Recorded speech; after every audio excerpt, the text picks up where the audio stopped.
The Invisible University for Ukraine was initiated in March 2022, immediately after the Russian full-scale invasion of Ukraine, by a group of scholars and students affiliated with the Central European University.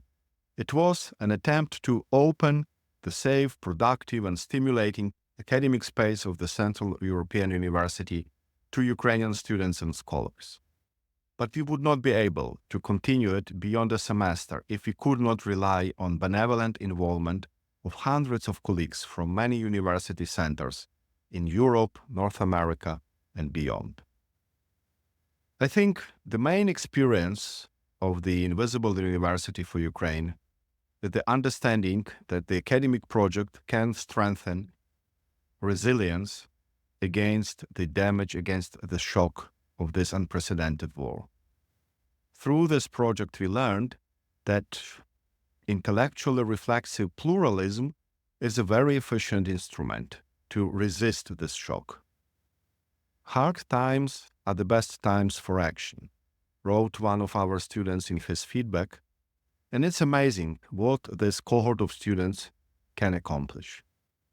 War became a multifaceted challenge that this generation has to take on. And your support is important for helping this generation to overcome this challenge. I myself come from a country, not from Ukraine as a matter of fact, but from Hungary, which became visible in the public discussion in the US lately as an example of how the erosion of liberal democracy can give birth to a new political configuration, usually described as hybrid regime, where political elites are not interested anymore in sustaining institutions which make it possible to control and eventually replace them. To the contrary, their main preoccupation is to bend all these institutional frameworks to their benefit, capture the economy, repress social discontent, and eventually also enter the private life of citizens. Paradigmatic targets of these hybrid regimes everywhere are universities, as academic freedom, no matter how ambiguous, even in good times, think about the dependence on state and often of private funders, which makes it sometimes political streamlining, provides intellectual and institutional resources to sustain the plurality of political and cultural imaginary. It is not by chance that one of the most resounding cases that was exactly the campaign against the Central European University in Budapest in 2017-18 by the Orbán government, realizing that the US government after the 2016 election will not intervene to defend an US accredited university from persecution. So as a result, the university mostly moves to Vienna, as you probably know. The need for uncommon institutional responses to the author on higher education has been a recurrent topic of discussion since the late 2000s. Throughout Central Eastern and Southeastern Europe, it has become obvious that successful convergence with an idealized Western model was an increasingly problematic aspiration. So in the 1990s, everybody wanted to copy American universities in Albania or in Hungary, but it became at some point clear that there are problems with just copying this model. This democratic backsliding was partly to blame, but there were also growing doubts about the relevance of this classical Western academic model in the present. These doubts were linked to the growing tension between three modes that together characterize modern academia: research, teaching, and public engagement. The autonomy of the university, let alone of research, has never been perfect, even in the so-called West. But there was a dialogical relationship between academics and society, characterizing post-Second World War North America and Western Europe. However, this model showed its cracks by the end of the 20th century. The Invisible University emerged as a response to this crisis of the academia, experimenting under the pressure of unprecedented situation of mass dislocation of students and scholars to relink the educational, research, and civic components in unconventional and innovative ways. So it is not just an emergency initiative, it's also an attempt to innovate. The emergence of this project in East Central Europe was also not accidental, in the sense that due to the history of the region, these alternative educational institutions have a strong track record in this part of the world. We can refer back even to the 17th century Moravian Protestant Jan Comenius, who was perhaps the first to formulate an identity of a scholar at risk, developing his conception of lifelong learning, innovative pedagogical techniques, and inclusive education for poor children and women. Absolutely accidentally, but maybe not accidentally, the Moravian College in neighboring Bethlehem, Pennsylvania, carries his legacy. In the late 19th century, also East Central Europe saw various attempts to link education and civil society in contexts where the imperial state was considered alien and often directly inimical. Notably, the Nobel laureate physicist Maria Sklodowska, or as you probably know, Marie Curie, emerged from this unofficial educational frameworks. There were also similar Ukrainian and other initiatives, and we already heard about the Flying University model that was basically a model of the dissident intellectuals in the 1970s and 80s. EU thus both represents an emergency initiative reacting to a particular and hardly imaginable and unanticipated shock of an invasion, but it's also an attempt to basically rethink education and offer some sort of alternative model. We try to avoid the model of a single university offering its own classrooms to the Ukrainian students. So it's when we talk about Central European University, it's just a very, very small part of the complexity of the institutional networks around us and the institutional solidarity. From the beginning, it was built on a network of inspired scholars of Ukrainian and non-Ukrainian background who wanted to contribute intellectual and other resources to the project. It was also important that we could build on a coalition of university institutions, both in Ukraine and abroad, including the Imre Kertész College in Jena, Ukrainian Catholic University in Lviv, Ivan Franko University of Lviv, Kyiv Mohila Academy in Kyiv, and many other institutions.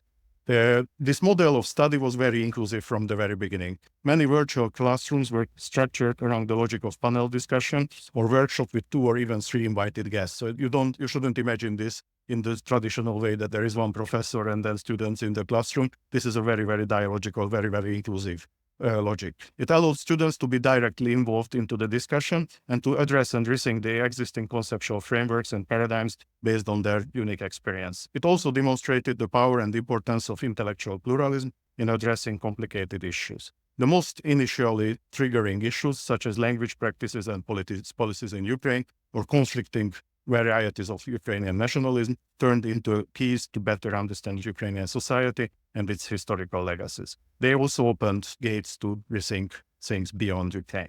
EU thus is a collective venture, and its main pedagogical and ideological intuition is self-organizing and building all the programs together with the students. Hence, it makes little sense to talk about all this experience without the voices of the students themselves. As most of our classes are online, it is perhaps even fitting to listen to their voices and see some of them on the screen. They will talk to you about the experience of being in war, the ways to cope with it intellectually and emotionally, to be part of a community that goes beyond academic activities, but in some ways functions as a moral and emotional basis, and also the book project that was made possible by the Brown Medal. So you will see here 4 short kind of similar rejoinders by Denis Tereshchenko, Olha Stasiuk, Yevhen Yashchuk, and Liana Blihaska. I am Denis Tereshchenko, and I am a doctoral researcher at the European University Institute in Florence, and a mentor and coordinator at the Invisible University for Ukraine. What I think is of perhaps utmost significance for EUFU is that it aims to reach out to the students who are currently in Ukraine, especially those who could not and cannot go to study abroad right now. With every year, with every month, the situation in Ukraine is getting dimmer.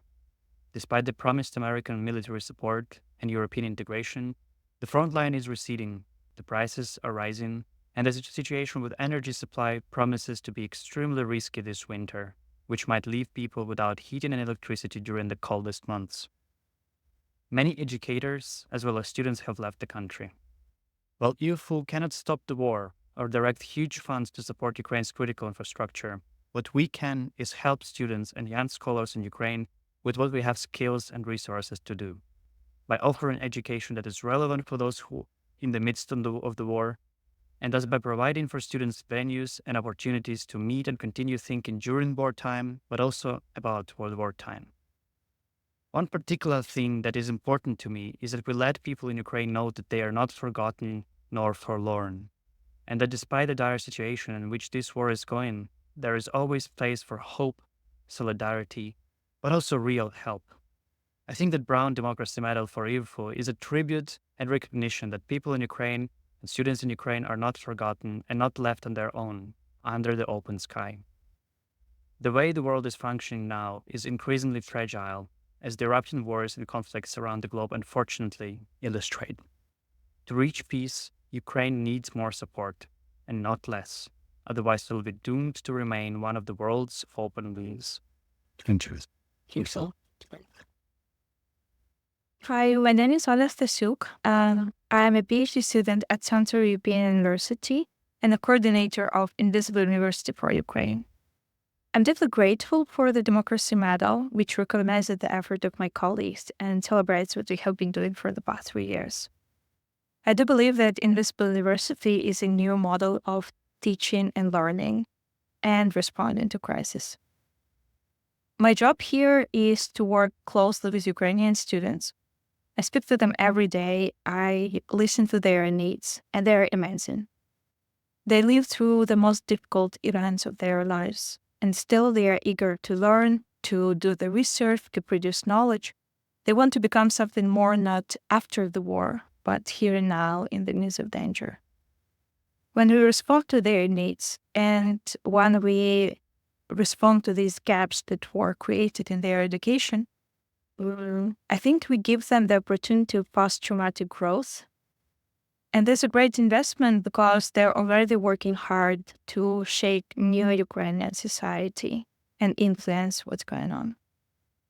I hope that more Ukrainian students can be helped like that.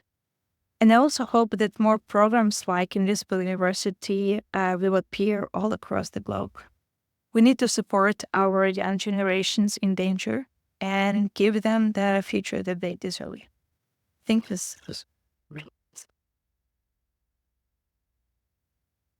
My name is Renan. I'm a PhD student at the University of Oxford and the main student coordinator at the Invisible University for Ukraine. On this very nice occasion when we are celebrating our commitment to make difference amid the biggest consultancy one can imagine, I'll take a minute of your time to reflect on what it means to deal with the war when there is a tiny window of opportunities available. Thanks to Balazs Stancheny, who is sitting among you today, I trained EUFO from its very beginning, in April of 2022. I helped to create a system that brought students affected by war together to pursue their studies when missiles were falling on their hometowns. I didn't think what it meant when a missile hit a house or when your hometown is occupied. What mattered to me at the moment was how to help, despite being in a very uncertain position by myself. And EUFO became an ideal place for that. Less than a half later, I'm still there, still trying to navigate the system that we created to help over 1,000 students as for now. Still in a very uncertain position, despite being privileged to study a degree in Oxford, I had to reinvent my identity several times over the past 3 years. And working on the EUFO book project became one of the most essential experiences for that. I still hope that you have a chance to read back a couple of passages from the volume that we lived through this year.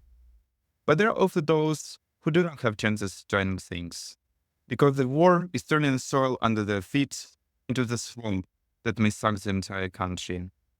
I have vague understanding of what next months will bring us, but I know that I still will be involved, to give hands when it's needed. It's matter with a citizen of a country that is still fighting for its existence. I know that its means might be questionable, but as soon as there are people who can make differences, I believe that hope is still there.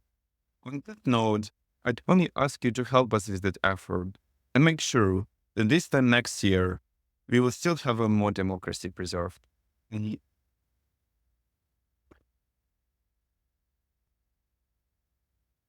2014, when the Russian-Ukrainian war broke out, I was finishing high school and preparing to start university abroad. In February 2022, when the same war began for the second time but bigger, I lived in Ukraine. I was researching topics related to the Second World War and worked as a local museum. Just 18 days before it, I defended my master thesis. On February 25th, my husband joined the army.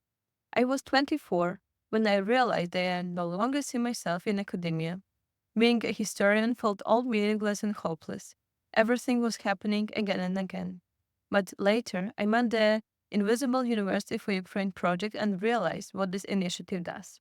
It gives young people hope that they can build, live, and work in a democratic society, that their voices can be heard, and that their intellectual potential can be realized.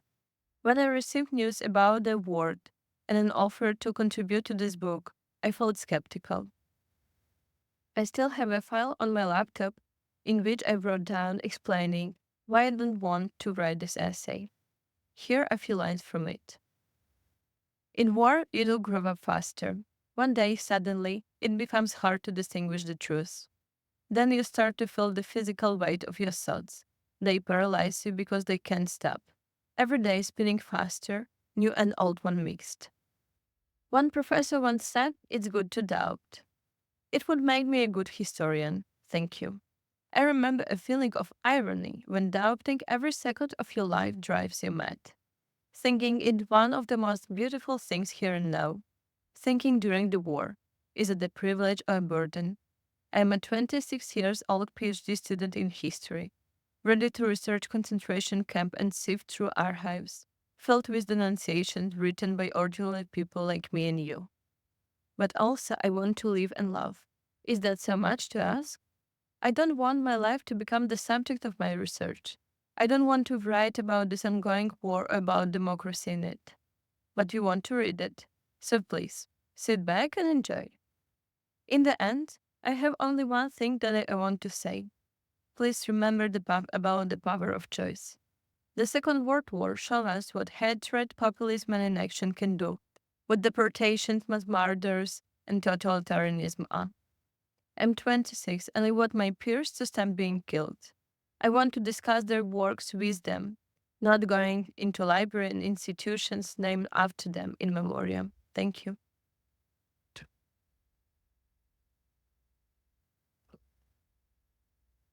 If I still look at the sets up the curriculum in the students of the year and express their needs, what you create a program on blue students or scientists.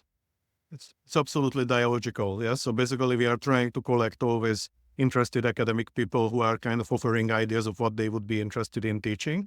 And then we are having these meetings, summer school, winter school, and some other occasions where we are basically running through these offers and ideas with the students and also collecting what students would like to do. And we are trying to match what students are interested in, what we have offers for. And then if students have ideas that, for example, we don't have offers for, then we try to kind of locate potential professors who would be interested in teaching something like that. And then at some point when it gets identified who is the potential one or two curators. So it's important to mention, I think it's for everybody that we don't have traditional classroom classes, obviously not only because it's online, but because every single class is taught by different professors. So the teachers, like the course directors, are more like curators. Yeah, so they are kind of putting together a certain intellectual framework, and every class is somehow a kind of different configuration, because like the idea was exactly to mobilize all the solidarity that is out there. Everybody is very happy to give a class. Like you can almost not find any academic in the world who would refuse to give a class to Ukrainian students. And we try to kind of create a modality which makes it possible for all these benevolence out there to be converted. Nobody would be teaching 12 classes in a row, but everybody is happy to participate in a roundtable, yes, with some other colleagues. So as a result, we basically collect, we can, for a Ukrainian student sitting in the shelter in a semester, we collect all the famous people, all the important people or his or her field who exist out there. Not even a Yale or a Harvard student will ever meet all these people in a course. Yes, so basically we try to make a virtue out of necessity that these courses are actually showcasing the whole field. So when we are talking about migration studies, then we collect all the people, like not all, but obviously I'm joking, but many very important people from Ukraine, from different Western academia, and the students have an opportunity to have a feedback from these people. And then we also have mentoring, which is important because like we let every student in the STEM, yes, because like we cannot create separate BA classes and MA classes and whatever.